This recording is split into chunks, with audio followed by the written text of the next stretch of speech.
Hey everyone and welcome back to another video. In this video, I'm going to show you how to find your account number on the Branch app. Now this video is going to be particularly useful for individuals. Let's say that you want to go ahead and find your Branch account number. Maybe you're trying to set up direct deposit into your Branch account. How do you actually go ahead about doing so? Now this video is going to be short, sweet, and simple, guys. There's not going to be a lot of steps involved. Now, in order to do this, we're first going to go ahead and open up the Branch app. And then on this page here, you're going to see your account balance and some other information.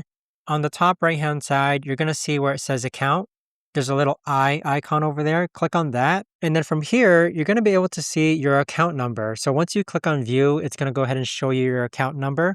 But in addition to that, it's also going to show you your routing number, your bank partner, and your bank address. But there you have it, guys. That right there is the best and easiest way that I know of to actually go ahead and find your account number on the Branch app.